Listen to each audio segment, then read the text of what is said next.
বিসমিল্লাহির রহমানির রহিম। আসসালামু আলাইকুম। যে যেখান থেকে দেখছেন আশা করি সবাই ভালো আছেন। আমিও ভালো আছি আল্লাহর রহমতে। আজকে রান্না করব বেলে মাছ। এজন্য হাঁড়িতে তেলটা গরম করে মশলা দিয়ে মাছগুলো লবণ মশলা দিয়ে মেখে মাছগুলো ভেজে তুললাম। এখন এই হাঁড়িতেই পেঁয়াজ কুচি দিয়ে রান্না করব।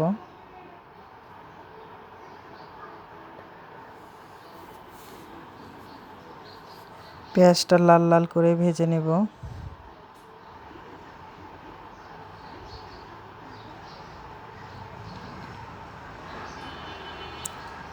লাল লাল করে ভাজা হলে আমি আদা রসুন দিয়ে দিলাম, হলুদ মরিচ ধনিয়া দিয়ে দেব, পরিমাণ মতো লবণ দিয়ে দেব, পানি দিয়ে মশলাটা কষিয়ে নিচ্ছি।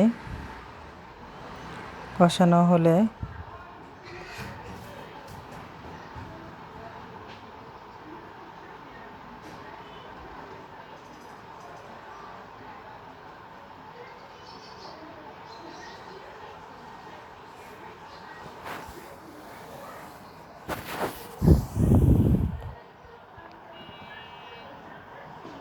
হাঁড়িটা চেঞ্জ করে নিয়েছি। মশলাটা আমার কষানো হয়ে গেছে। এখন মাছটা দিয়ে পরিমাণ মতো পানি দিয়ে ঢাকা দিয়ে দেব।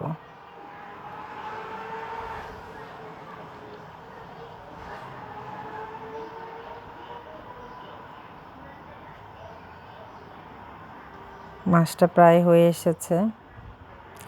ধনেপাতা কুচি দিয়ে মাছটা নামিয়ে নেব। আর খানিকক্ষণ ঢাকা দিয়ে মাছটা আমি নামিয়ে নেব।